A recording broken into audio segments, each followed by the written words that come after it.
Olá para você que é inscrito aqui no canal Pão do Advento. Voltamos para mais um estudo da Palavra de Deus, mais um estudo da lição da Escola Sabatina.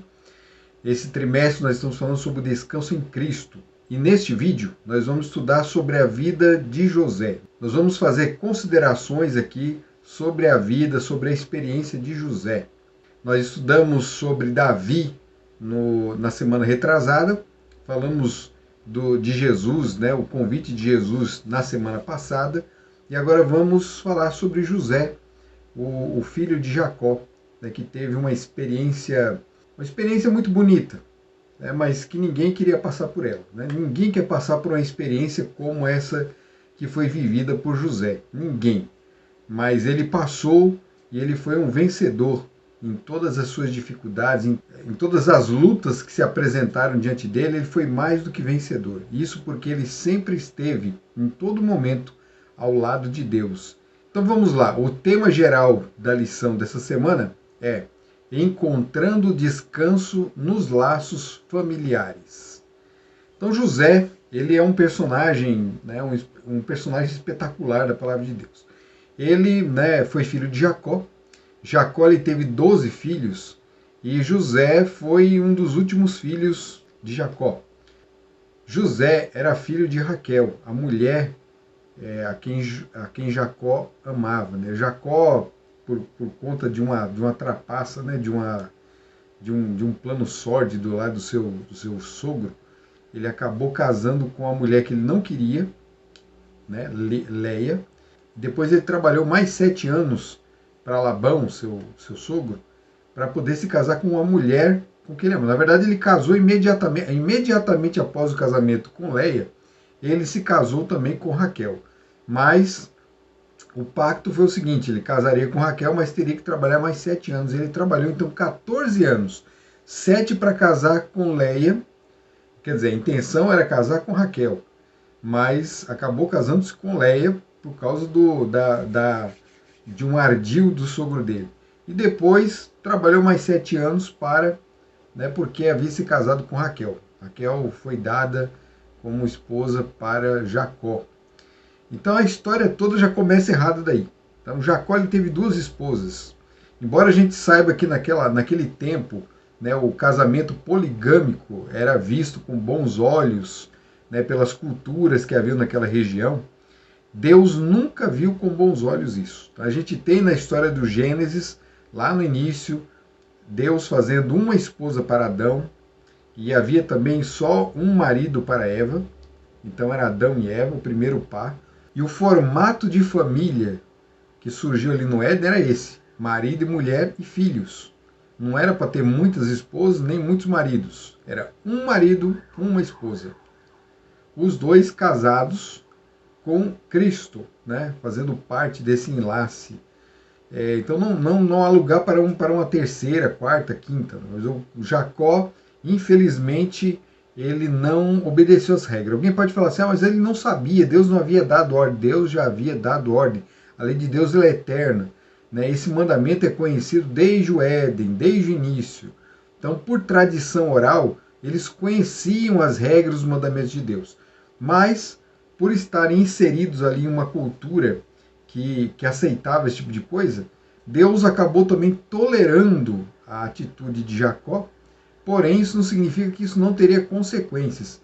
Infelizmente teve. Então Jacó teve filhos com a serva de Leia, depois teve filhos com Leia, teve filhos com serva de Raquel, e no final, filhos com Raquel. Então ele teve muitos filhos, e não foi só das 2 esposas, ele tinha mais 2 mulheres, as servas de cada uma delas, que também lhe deram filhos.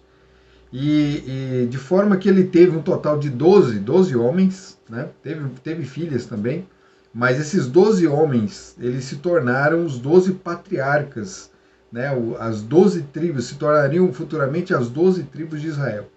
E o tratamento de Jacó para com seus filhos não era também dos melhores. Então ele não foi muito bem sucedido no casamento, porque não casou-se do jeito como biblicamente tem que se casar.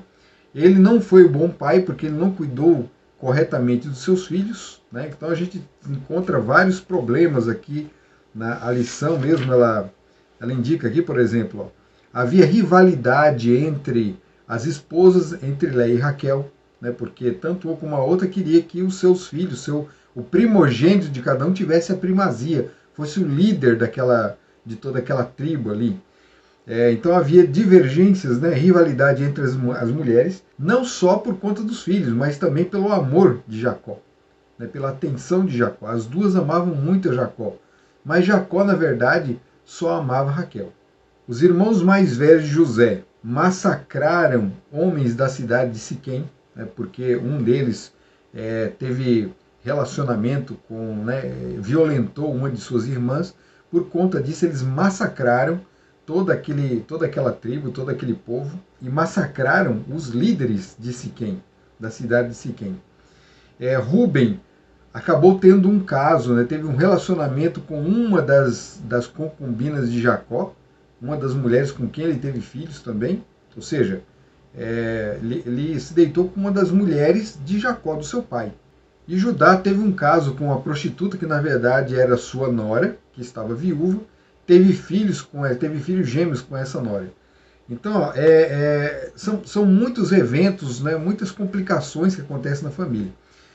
E da parte de Jacó, né, Jacó ele cometeu um erro muito grave ao dar preeminência, né, ao seu filho José.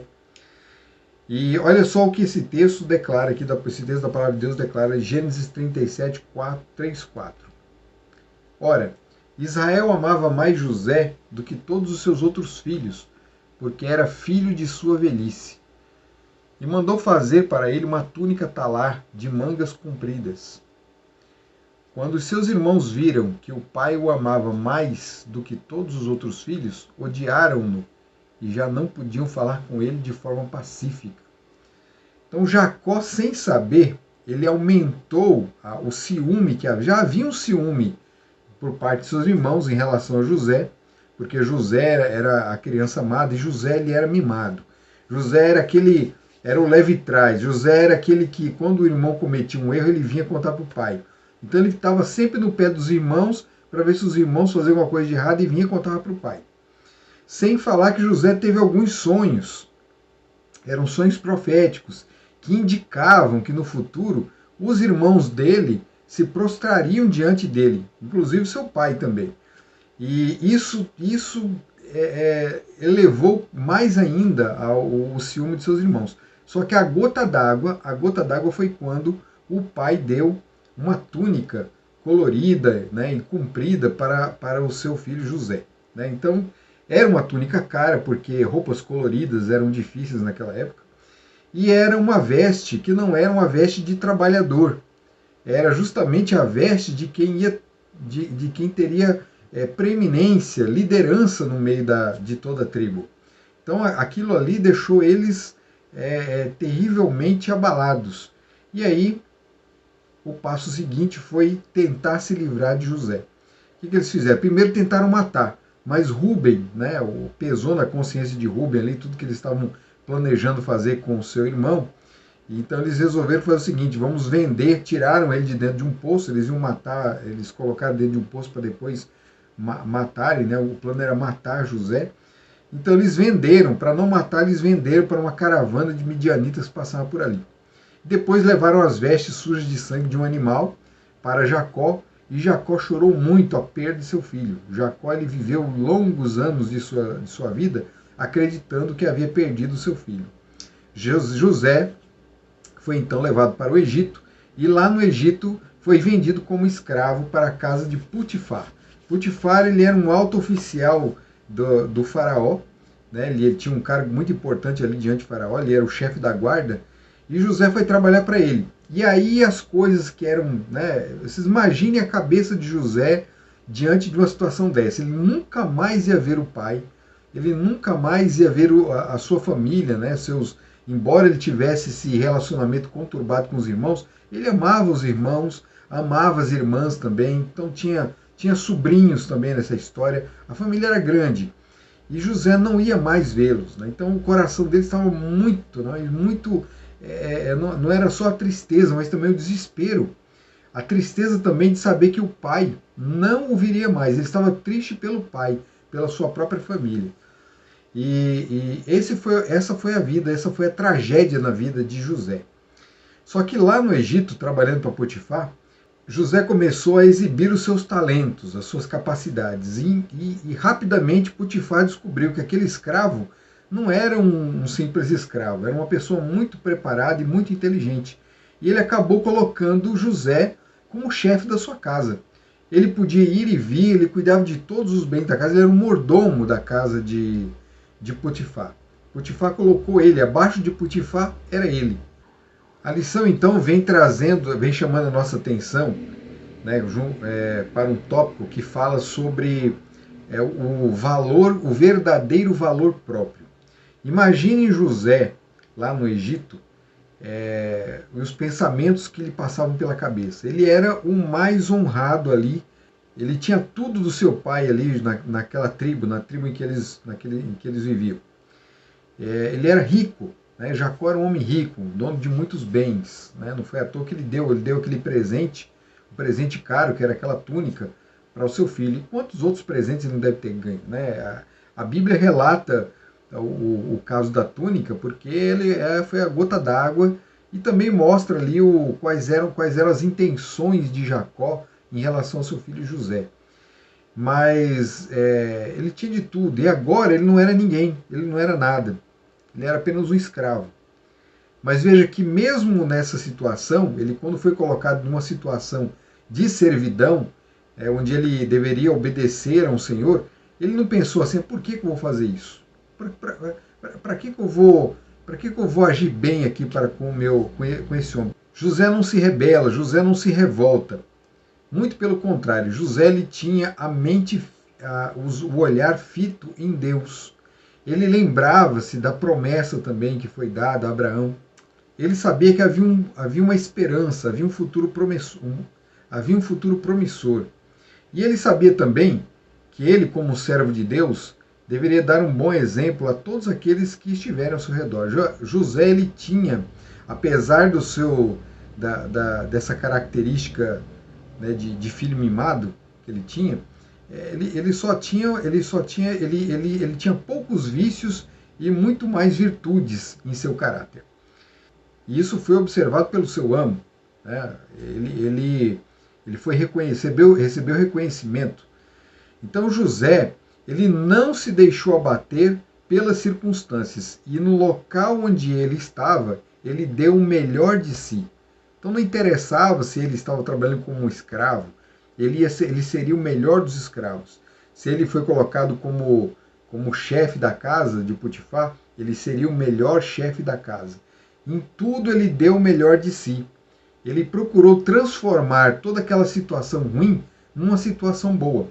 Ele procurou ver o que havia de bom na situação e não ficou se demorando na tragédia. Infelizmente, às vezes na nossa vida a gente passa por situações que tiram a nossa paz, que tiram a nossa tranquilidade, mas são coisas pequenas às vezes, coisas pequenas, mas nós colocamos tanta atenção naquilo ali que a vida se torna uma tragédia, quando na verdade ela não é. Simplesmente nós transformamos aquela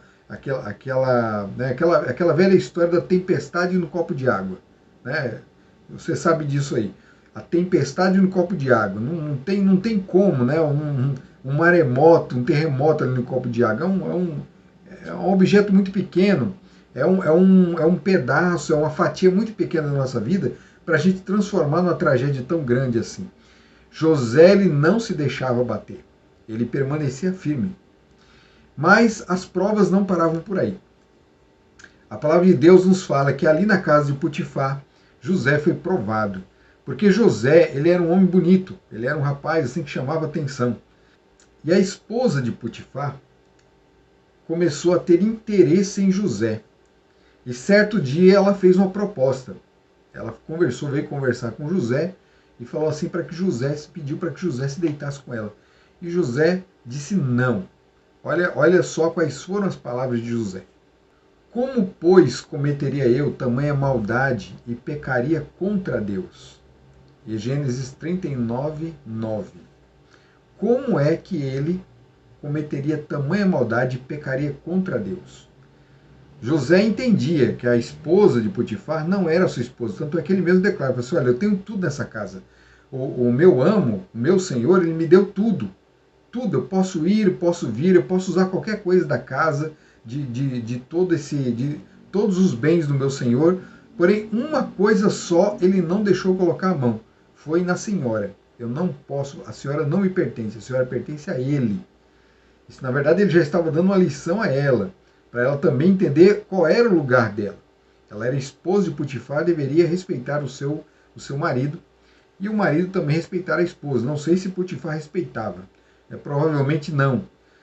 De repente o relacionamento dele já era essa conturbação toda. Né? Existe um achado arqueológico antigo, né? um registro egípcio que conta uma história muito parecida com essa de José, onde a mulher tenta se deitar com o seu servo, o principal ali que cuidava da casa. É uma história muito parecida com a de José. Então, vejo que isso não era uma coisa muito incomum entre os egípcios, era uma coisa comum, não era uma coisa que acontece até os dias de hoje, e muito. Né?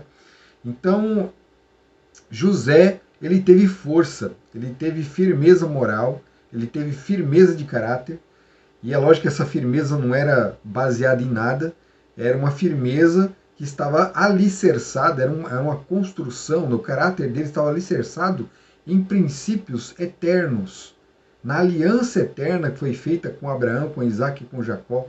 Ele sabia a que povo ele pertencia, ele sabia quem era o seu Deus, e ele sabia o que Deus exigia dele. Então ele diz para ela, como eu poderia cometer tamanha maldade, como eu pecaria contra Deus. Ela nem ligava para isso, ela nem ligava para Deus, ela era egípcia, adorava outras divindades, cultuava outros deuses, então para ela pouco importava o Deus de José, mas para José tinha importância. E José ele não comete o crime, mesmo ela sendo de outro povo.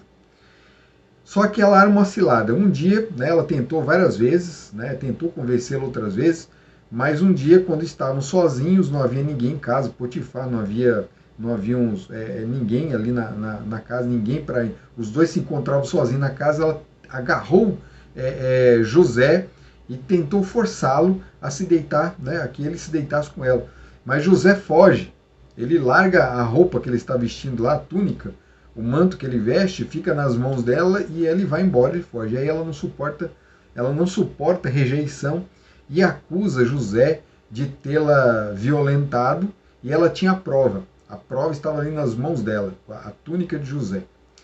Potifar não teve outra saída a não ser mandar José para a prisão. Potifar ele ficou irado com a situação, a palavra de Deus declara, mas Potifar, na verdade, ele não confiava na esposa. Ele sabia que a esposa era capaz de fazer aquilo. Porém, como ele tinha um nome a zelar, ele tinha um nome a honrar, ele não manda matar José. Porque se isso tivesse realmente acontecido, um outro homem tivesse deitado com ele, o chefe da guarda, ele teria matado esse homem. Teria matado. Mas ele não mata, ele manda José para a prisão. De novo agora José numa situação terrível, né, numa masmorra, preso. Só que ali ele faz amizade com o chefe da masmorra. O chefe da masmorra simpatiza com José, percebe as suas habilidades, né? A Bíblia não entra em detalhes, mas a gente pode imaginar os diálogos, né? José com sua inteligência, com sua sabedoria, dando instruções para ele, e ele acaba fazendo o quê? Coloca José como responsável de todo o presídio. José agora cuida das celas, cuida dos presos, cuida da administração daquele local, e ele acaba tendo uma vida ali, uma vida diferente, um prisioneiro diferente. Era um prisioneiro, continuava sendo prisioneiro, ele não podia sair dali, mas ele tinha certa liberdade dentro da prisão.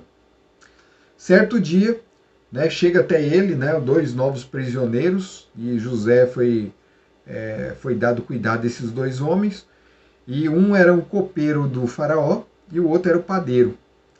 E eles foram mandados para ali porque o faraó ele estava para decidir o que ia fazer com eles. O faraó tinha se decepcionado com esses 2 homens e ia tomar a decisão a respeito deles. Certa noite, esses homens tiveram sonhos. Cada um teve um sonho. E eles ficaram muito abalados. E conversando ali com José, José falou: conta para mim qual é o sonho. Acaso o Senhor não é aquele que conhece todos os segredos e revela os mistérios? Então pode contar. Por que José disse que podia contar para ele? Porque José ele tinha essa intimidade com Deus. José sabia que Deus poderia revelar os mistérios para ele. Ele tinha intimidade, era uma amizade íntima com o Senhor. Eles contam o sonho para José e José interpreta os sonhos. Então, a respeito do copeiro, José disse que o sonho dele significava que daqui a 3 dias ele seria solto da prisão e voltaria a trabalhar para o faraó. Mas o padeiro não. O padeiro também daqui a 3 dias ele não seria solto, mas perderia a cabeça. Né? Então foi sorte de um e azar do outro. José falou assim para o copeiro: olha, quando você for trabalhar para o faraó, lembra de mim, né? José pediu uma indicação aí, ó, conversa com ele lá, fala que eu sou uma pessoa legal, que te ajudei aqui, né? Para quem sabe eu possa sair daqui, posso me libertar, porque eu não cometi mal nenhum. José queria uma oportunidade de poder se explicar. Mas o tempo passou e o copeiro não se lembrou. Até o dia que o faraó teve um sonho. E nesse sonho, o faraó viu 7 vacas gordas, bonitas, pastando, mas de repente 7 vacas magras surgiram e comeram, destruíram as 7 vacas gordas. E continuavam magras. O sonho de faraó deixou ele muito abalado. E aí o copeiro lembrou, falou assim: olha, eu conheço um rapaz que consegue interpretar sonho. Falou: então chama ele aqui. E aí chamaram José. E José foi até o faraó. Olha só. José foi até o faraó e contou o sonho a faraó. Explicou o sonho. Ele explicou que haveriam 7 anos de fartura em todo o Egito, mas depois viriam 7 anos de fome. E ele deu um conselho para o faraó. Falou assim: olha, faraó, eu recomendo que você guarde bem os alimentos, né? Aproveite tudo muito bem, administre muito bem a casa durante esses 7 anos, porque depois não vai ter comida. E aí o faraó fala assim: olha, você é muito sábio, viu? Eu vou fazer o seguinte, eu vou colocar você para administrar. E José falou assim: olha, escolhe alguém capaz para administrar aí o seu reino nesse sentido. E ele fala assim: olha, não tem outra pessoa melhor do que você mesmo para isso. E aí colocou José, por causa da interpretação do sonho, colocou José como o segundo no Egito.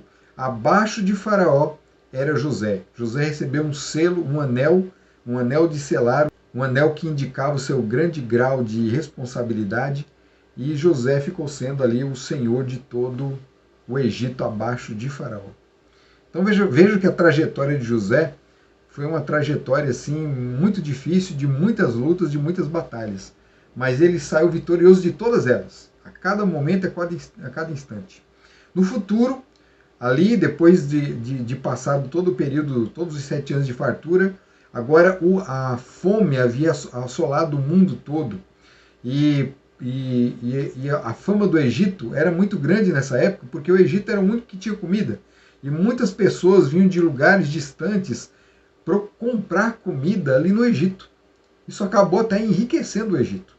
O Egito a fonte se tornou uma fonte de renda para o povo egito. E tudo sobre a administração de José. José ele tinha um preço justo, ou seja, ao mesmo tempo que ele matou a fome, não só do Egito, mas do mundo da época, ele também deixou o Egito mais rico. O Egito se tornou mais rico por conta de José, da administração de José. José, ele era uma fonte de bênção. Ele era uma fonte de bênção para o faraó, ele era uma fonte de bênção para todo o Egito, ele era uma fonte de bênção para as nações vizinhas, e ele acabou sendo a fonte de bênção, sabe para quem? Para os seus irmãos, para a sua família. Porque os seus irmãos foram parar lá no Egito para pedir comida, para comprar comida. E quando ele viu os irmãos, ele traçou todo um plano para testar o caráter dos irmãos, e quando ele descobriu que os irmãos não eram mais maldosos, malvados como foram na época que expulsaram ele de lá, ele se revelou aos irmãos e pediu para que trouxessem o seu pai Jacó, que ainda vivia. E aí a família pôde se reencontrar. É uma história assim que tem um final muito bonito. É um final muito bonito. A gente vê Deus acompanhando e Deus administrando a vida, né? O grande administrador aqui nessa história não é José. O grande administrador aqui é Deus. Então, O que nos ensina a história de José? A história de José nos ensina que, assim como ele, nós também passaremos por provas. Pode ser que nós sejamos também jogados no poço. Pode ser que nós sejamos vendidos pelos nossos parentes. Os da nossa própria casa sejam os nossos piores inimigos. Pode ser que eu me torne servo de alguém que não tem um bom caráter, alguém que me põe à prova, mas eu devo me permanecer fiel, assim como José foi fiel. Seja para quem for o seu Senhor, permaneça fiel a Ele e revele o caráter de Deus que existe em você, porque todo aquele que aceita Jesus consegue revelar o caráter de Jesus, porque o Espírito Santo atua na vida dessa pessoa. E a vida dessa pessoa revela o fruto do Espírito. Fruto para a vida de todos aqueles que colhem e comem. Então, que a vida de José seja emblemática. Que a vida de José seja um paradigma para todos nós. Que a experiência de José possa nos ajudar a vencer as dificuldades da vida. Porque José não é o único que passou por problemas. Nós temos Jó, nós temos o próprio Davi, nós temos Salomão. Alguns procuraram problemas, né? José não procurou exatamente problema. Ele não sabia o perigo que era ser um irmão muito mimado na presença dos seus outros irmãos ciumentos. Ele não sabia, coitado. Quem vai imaginar que o seu próprio irmão venha fazer um mal contra você? Quem vai imaginar? Mas acontece. Se isso acontecer com você, acredite. Assim como Deus reservou um lugar ao lado dos príncipes, ao lado dos maiores no Egito, Deus também tem um lugar para você que passa por provas ao lado dos grandes, dos príncipes deste mundo. Que Deus abençoe você. Até o próximo estudo. Tchau.